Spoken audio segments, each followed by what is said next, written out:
everybody says, and this is the common wisdom, that they have other things on their agenda, that the Middle East, and of course the East Mediterranean is not on their prioritized agenda.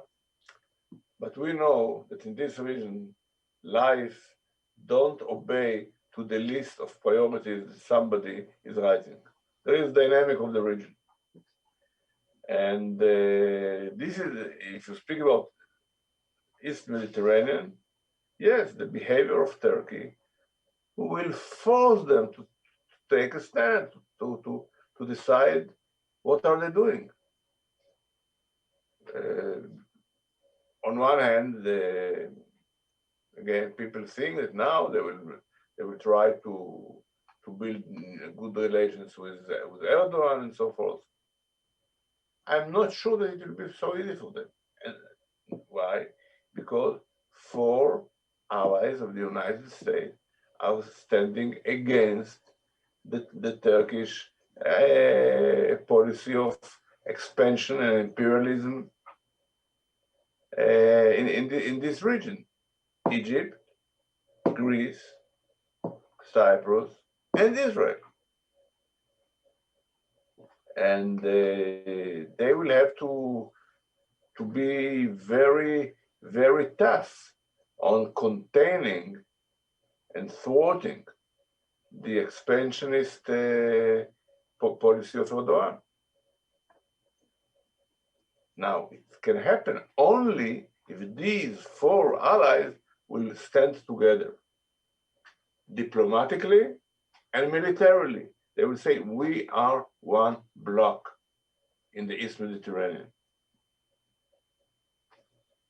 And we oppose the behavior of Erdogan. Then the United States will have to take a clear stand of solidarity with them, not to try to be neutral if this is a neutrality. That's the point. The fact that American oil companies are involved may force them to take a stand. But here there is a problem that we have to be aware of.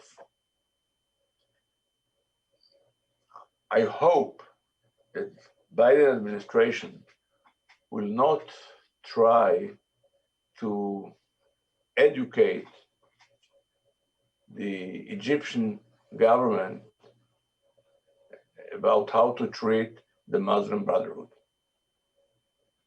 because this can be a source of alienation.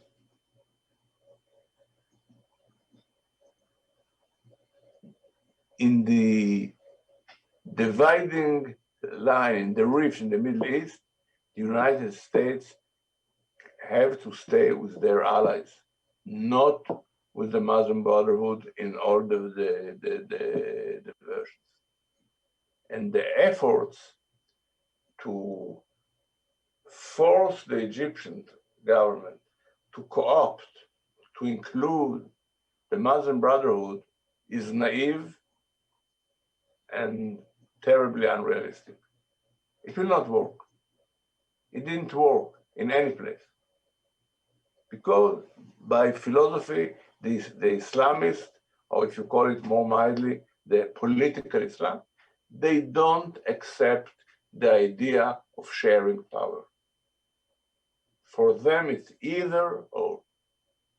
People who live in the region know it.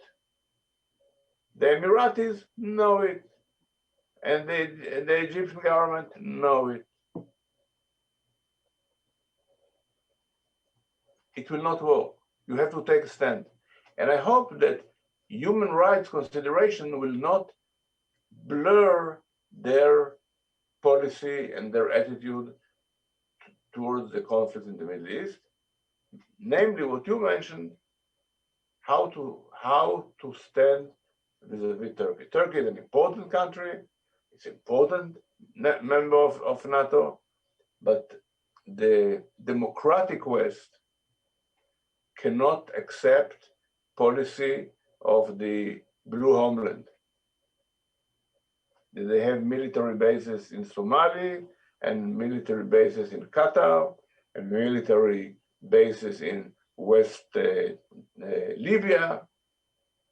It can't work together. Can't work together. Why? Because the real allies of the United States, they are in the defensive line here.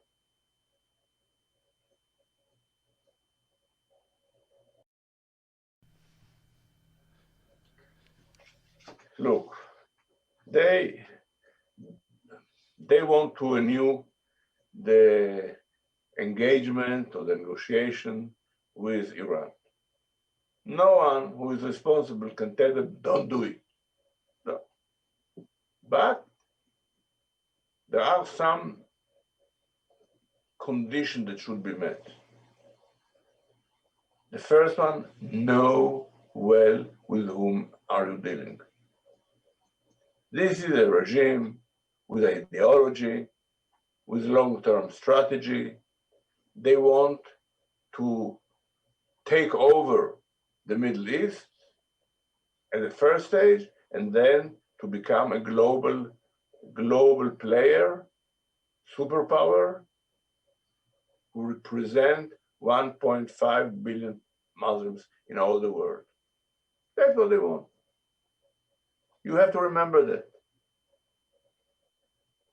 All the problems that you have to tackle today, it's only means on the way to reach the strategic goal of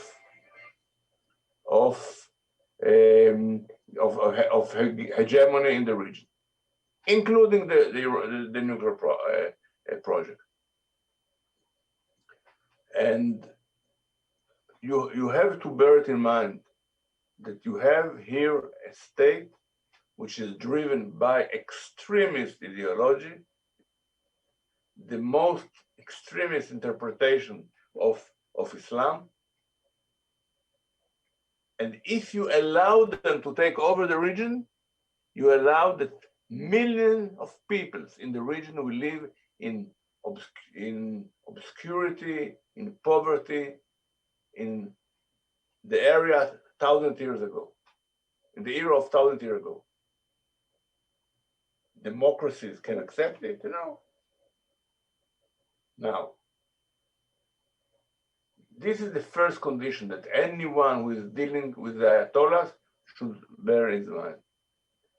The second, the United States should understand and respect the fears of Israel, of the Emirates, of Bahrain, of other Arab countries, that they are afraid of the blunt, aggressive attempts of Iran to take over country after country.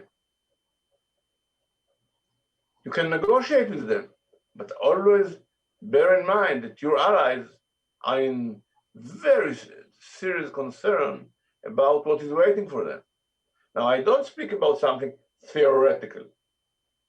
My country, more than once, was shelled by rockets and missiles that Iran deployed in South Lebanon and in Gaza Strip. There are today 150,000 rockets and missiles in Lebanon, and they are not targeted in Paphos and Limassol. They are directed on us. 150,000. So we have good reasons to be afraid of not only the activity of the Iranians, but their method of action, which is using the militias, empowering the militias, and those militias became, from military power, a political influential power in Lebanon, Iraq, Yemen, to deploy them in Syria and besides our border. That's what they are doing. And we are very concerned.